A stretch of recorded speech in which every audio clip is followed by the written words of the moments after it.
We are students at the University of Memphis. I'm Christine Lee. I'm Ricky Graziosi. I'm Yuchen Zhang.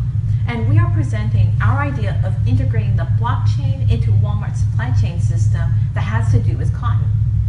How many of you struggle to identify where your cotton is derived from?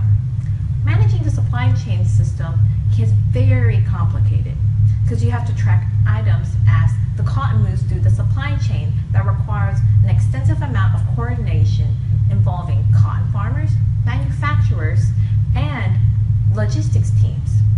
Since we researched and developed this blockchain proposal, we want to share it with you. The implementation of this will improve Walmart's efficiency and increase brand value.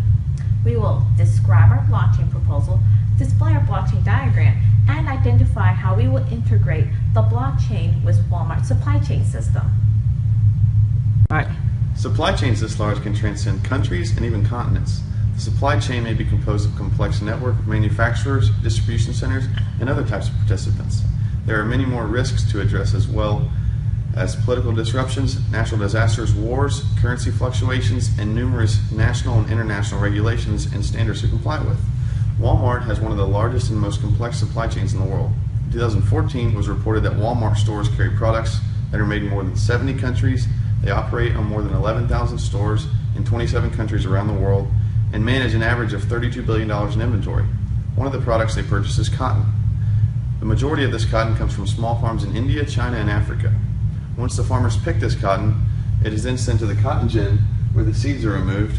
Then it goes to the spinning mill where yarn is produced, and here it goes to be spun and woven, as well as woven and knitted.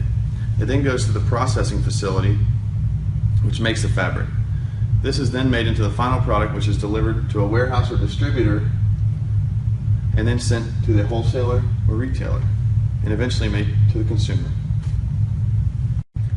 Our blockchain proposal is going to make this process completely transparent and secure, as well as making the process of complying with regulations easier due to getting rid of the current siloed systems and switching to a much larger singular data storage platform. This is our blockchain, which would create a single version of the truth that can be accessed by all participants of the supply chain in real time.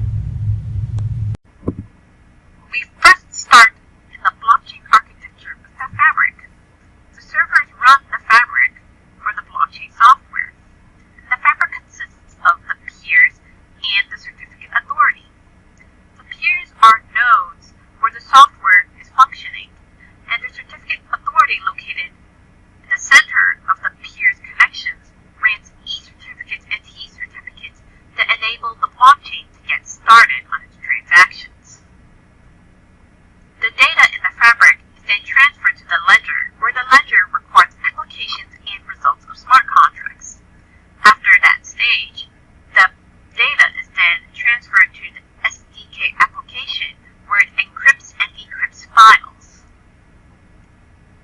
The SDK application is connected to the data cache, the document storage, the browser user interface, and the messaging hub.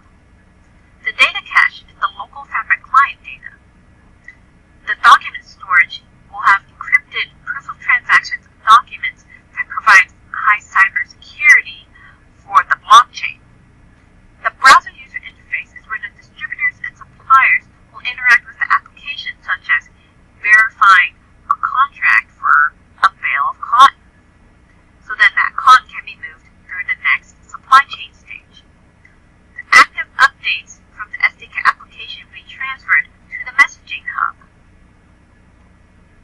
Those active updates will be sent to the messaging hub, which is the intermediary between Walmart's internet system and the SDK application. The messaging hub will send those JSON transactions to Walmart's system. Finally, the blockchain data will reach Walmart's supply chain SAP system, so the supply chain analysts can read the blockchain data and make decisions on its supply chain system.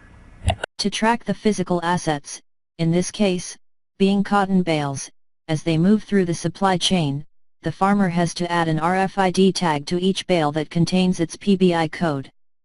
The farmer could use a handheld device to generate the digital asset equivalent of the physical asset. The digital asset equivalent would be uploaded to the blockchain ledger and also stored in the farmer's wallet since he is the current owner. As the asset travels through the supply chain, the digital ID tracks its movement in the system. This is the high-level architecture of Hyperledger. The backend contains the model file, the script file, access control, and query file. The assets, participants, and transactions are defined in the model file. Assets are goods or services of the business. In this case, will be the cotton. It is identified by a unique ID. Walmart can also define other properties such as the location or the price of the asset. The participants will be the farmers, gin, the yard spinner, and others. Walmart can also define properties for the participants, and they will be also identified by unique ID. Transactions are the mechanism of the interactions between the participants and assets.